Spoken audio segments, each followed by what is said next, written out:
You want to make a lot of money? You want to be successful? How do I get from where I am to where I need to be? I didn't want to be rich. I just didn't want to be poor. I started 10 years ago with a vision and 2 employees, and now we're 250 people. We'll do 150 million this year. And every day when I get off the elevator and I walk into my office, it's this feeling of accomplishment and satisfaction, knowing that I had this vision and a few years later, it's real. You know, when I was younger, my parents didn't speak any English. And like many immigrants, since I was a little kid, I was 8 years old when we came to North America. And so I had to read the contracts. You know, when my dad bought a house, I had to read the mortgage and go through the paperwork. And when I was around 18 or 17, I looked at being, at that point, we were, lower middle class. And I said, how do I get from where I am to where I need to be? And so I started calculating how much money I would have to make in order just to buy a house. And then I added the taxes into it and all the other stuff. And I realized how difficult it was going to be to accumulate capital. Because that's the hardest thing to do, is to accumulate capital. It's one thing to get paid a lot of money, but if you look at the tax system in North America, it's really hard to amass capital.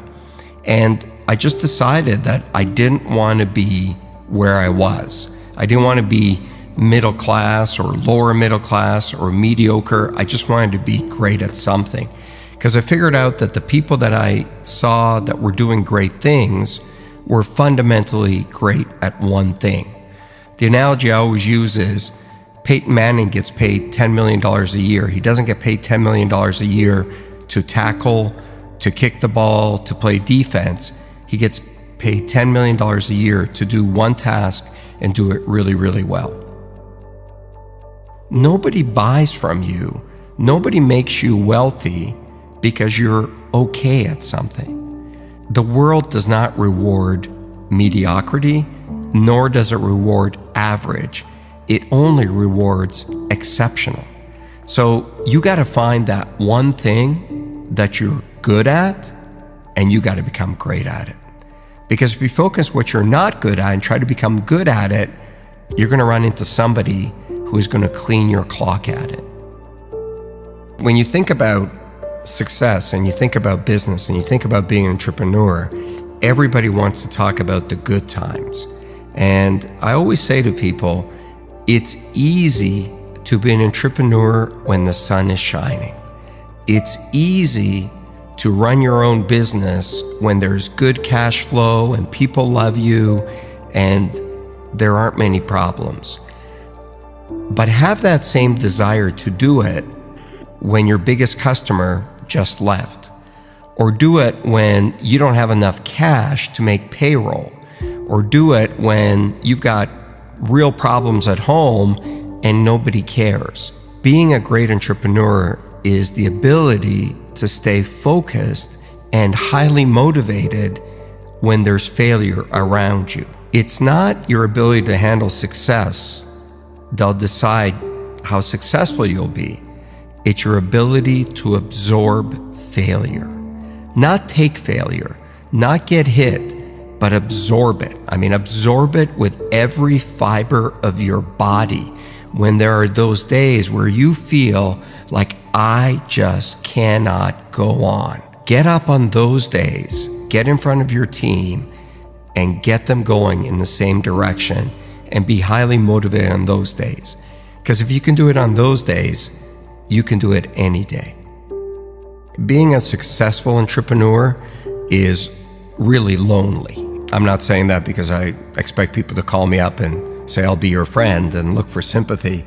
But it's true. The more successful you are as an entrepreneur, the lonelier it is, because there's just less people that you can hang out with. And the bigger you are, also the bigger the target on your back, and someone's always out to get you. When you're starting out and things aren't going well, misery really does find company. It's easy to find a lot of people to have a beer with and hang out with. But that level of focus to keep going is really difficult. And so one of the things I try to do is I look for people that have been where I want to go. And I love to learn. I've looked for many people along the way. From Warren Avis, the guy who started Avis Rent-A-Car, I used to work for him indirectly. He owned a holding company that I worked for, and he was a great guy. To people you've never heard of, to even some of the other sharks. I've learned a lot from Mark Cuban. I've learned a lot from Damon John. I've learned from a lot of people. The biggest lessons and my biggest mentor was always my dad, because that level of courage I had never seen in another human being. And when I was younger, I didn't really understand it. Once I got older, I understood the sacrifices that he had to make for me to be given the opportunity to be successful.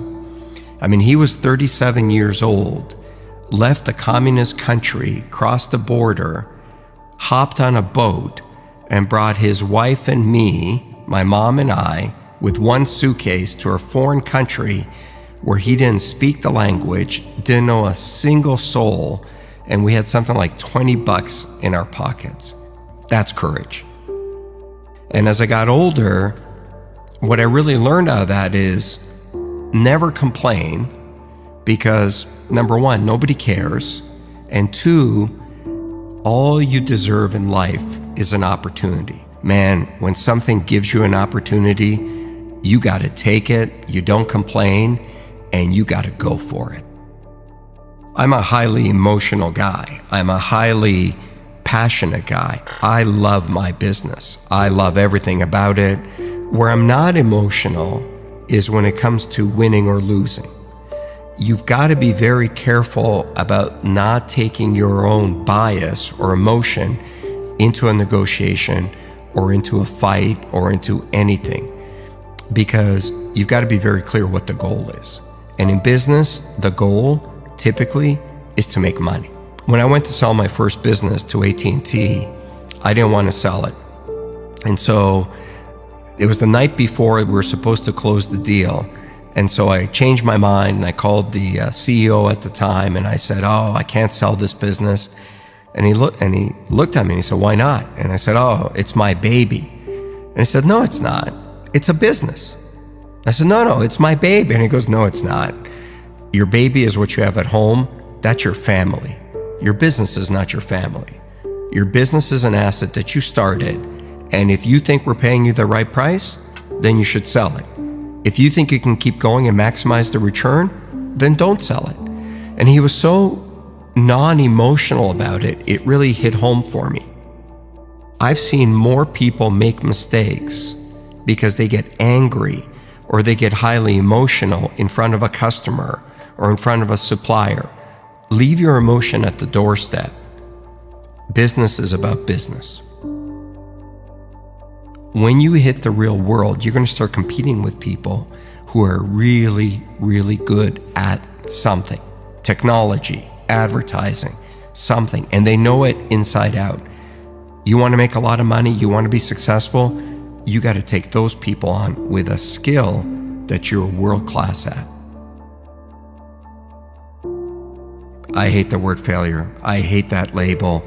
I wake up in a cold sweat in the middle of the night sometimes when I feel like I'm going to fail or I'm a failure. I run every day and I run pretty far, and sometimes, just like everybody, I get jet lag and I get tired. And when I get to that point where I feel I cannot go on, this little inner voice inside me says, "What are you, a failure?" And then I don't care if my feet are going to fall off and blood is going to start dripping out of my veins. I will not stop. I hate that word. I do not want to be defined by that word.